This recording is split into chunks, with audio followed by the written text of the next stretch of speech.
నల్గొండ ఉద్యమ నేలపై పుట్టి భాగ్యనగరంలో పెరిగిన అసామాన్య నాయకుడతను. విద్యార్థి నాయకుడిగా ప్రారంభమైన ప్రయాణం బూత్ సభ్యుడిగా మొదలై రాష్ట్ర అధ్యక్షుడిగా ఎదిగిన కాషాయ నేత ఆయనే గుండగోని భరత్ గౌడ్. శ్రీ గుండగోని మైసయ్య, గుండగోని మారమ్మ దంపతులకు 15 ఆగస్టు 1980లో నల్గొండలో జన్మించారు. స్వాతంత్ర దినోత్సవం రోజున జన్మించాడు కాబట్టే ఆయన పేరును భరత్ గా నామకరణం చేశారు. భరత్ గౌడ్ గురించి తెలుసుకోవడానికన్నా ముందుగా వారి నాన్నగారి గురించి, వారి కుటుంబ నేపథ్యం గురించి తెలుసుకుందాం. భరత్ గౌడ్ గారి నాన్నగారు స్వర్గీయ గుండగోని మైసయ్య గారు భారతీయ జనతా పార్టీలో చురుకైన నాయకుడిగా ఎదిగారు. 2 సార్లు నల్గొండ జిల్లా అధ్యక్షుడిగా, 2 సార్లు రాష్ట్ర కార్యదర్శిగా పనిచేశారు. జాతీయవాదిగా అనేక ఉద్యమాల్లో పాల్గొంటూ జాతీయవాదాన్ని, బీజేపీని ప్రజల్లోకి బలంగా తీసుకెళ్తున్న క్రమంలో దుండగులు అనేక సార్లు ఆయనపై దాడి చేశారు. ఒక సందర్భంలో ఎస్ఎఫ్ఐ సంస్థ చేత కత్తిపోట్లకు బలయ్యారు. 1995లో ఐఎస్ఐ ఏజెంట్ల దాడిలో త్రుటిలో ప్రాణాపాయ స్థితి నుండి తప్పించుకున్న మైసయ్య గారు 1999లో పార్టీ పనిలో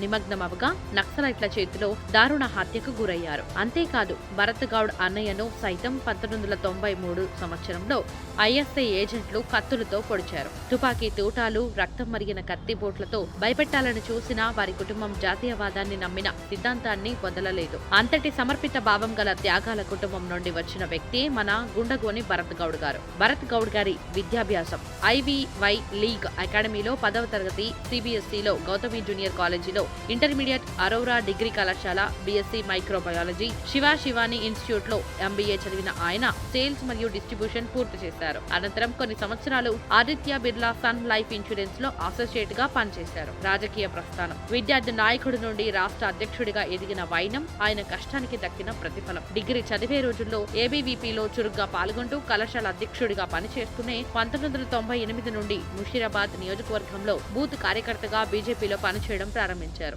అనంతరం వెనుతిరిగి చూడకుండా బీజేవైఎం ఉమ్మడి ఆంధ్రప్రదేశ్ రాష్ట్ర కోశాధికారిగా, రాష్ట్ర జనరల్ సెక్రటరీగా పనిచేశారు. ఆ తర్వాత బీజేవైఎం తెలంగాణ రాష్ట్ర అధ్యక్షుడిగా ఎన్నికై ఎనలేని సేవలు అందిస్తూ మహబూబ్ నగర్ జిల్లా బీజేపీ ఇన్ఛార్జిగా పనిచేశారు. పోరాటం మరియు విజయాలు. నిరుద్యోగ సమస్యలపై గళమెత్తిన భరత్ గౌడ్ టీఆర్ఎస్ ప్రభుత్వానికి వ్యతిరేకంగా ఉద్యమించి ప్రగతి భవన్ ముట్టడించి 2 సార్లు అరెస్ట్ అయ్యారు. ముస్లింలకు 12% రిజర్వేషన్ కు వ్యతిరేకంగా 10,000 మందితో అసెంబ్లీ ముందు రాస్తారోకో నిర్వహించారు. టీఆర్ఎస్ ప్రభుత్వ వైఖరికి, నిరుద్యోగంపై 20,000 మంది నిరుద్యోగ యువతతో కలిసి సమర భేరీ కార్యక్రమాన్ని చేపట్టి విజయవంతం చేశారు. ఈ కార్యక్రమానికి నాటి బీజేవైఎం జాతీయ అధ్యక్షురాలు పూనం మహాజన్ గారు హాజరై ప్రసంగించారు. వీరి ఆధ్వర్యంలో నిర్వహించిన అఖిల భారత యువజన సమావేశానికి జాతీయ నాయకులు గౌరవ అమిత్ షా గారు, రాజ్నాథ్ సింగ్ గారు, స్మృతి ఇరానీ గారు, నిర్మలా సీతారామన్ గారు, ధర్మేంద్ర ప్రధాన గారు, అనురాగ్ ఠాకూర్ గారు హాజరై ప్రసంగించారు. విద్యార్థుల ఫీజు రియంబర్స్మెంట్ పై మరియు ఇంటర్మీడియట్ విద్యార్థుల న్యాయం కోసం జరిగిన ఆందోళనకు నాయకత్వం వహించి అరెస్ట్ అయ్యారు. విజయాలు.